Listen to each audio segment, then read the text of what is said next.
CGI B R Gavai ने केंद्र सरकार की मंशा पर सवाल खड़े करते हुए सीधा हमला बोला है।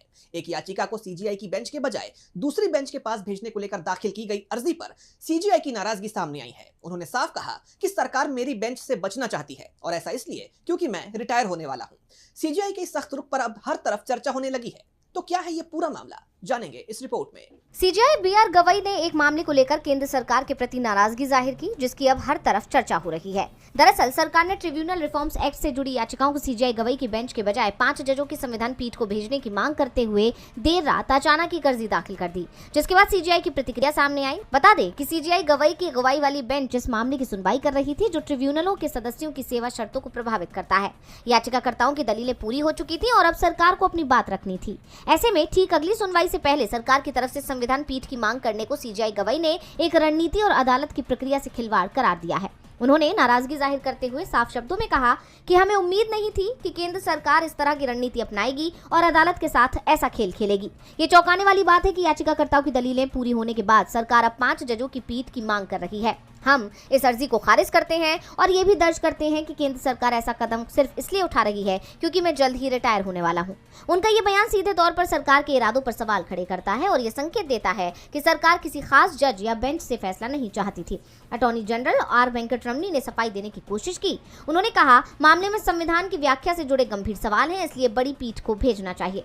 लेकिन अदालत ने उनकी अर्जी खारिज करते हुए स्पष्ट संदेश दिया कि अदालत की प्रक्रिया का दुरुपयोग बर्दाश्त नहीं किया जाएगा। अदालत ने अब अटॉर्नी जनरल की दलीलें सुनी और मामले की अगली सुनवाई 7 नवंबर तक के लिए टाल दी है। लेकिन इन सब के बीच सीजीआई के इस रुख और सरकार की मंशा पर काफी चर्चा हो रही है। महाराष्ट्र में वोट चोरी का मुद्दा अपने चरम पर पहुंच गया है। विपक्ष इस मुद्दे पर बीजेपी के खिलाफ आर पार की लड़ाई में उतर आया है। हाल ही में महाविकास आघाड़ी ने वोट चोरी के खिलाफ महारैली निकाली थी कि अब उसने चुनाव आयोग से मुलाकात कर उसे एक चिट्ठी सौंप दी है। तो वही साफ सुथरी वोटर लिस्ट तैयार ना हो जाने तक बीएमसी चुनाव न कराने की बात कही है। देखिए ये रिपोर्ट।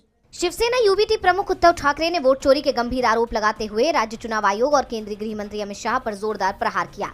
ठाकरे ने अपने निवास मातोश्री पर मीडिया से बात करते हुए बताया कि उन्होंने चुनाव आयुक्त को पत्र दिया है और साफ मांग की है कि जब तक वोटरों की संशोधित और साफ सुथरी बिना गलती की लिस्ट तैयार नहीं होती, तब तक निकाय चुनाव नहीं कराए जाने चाहिए।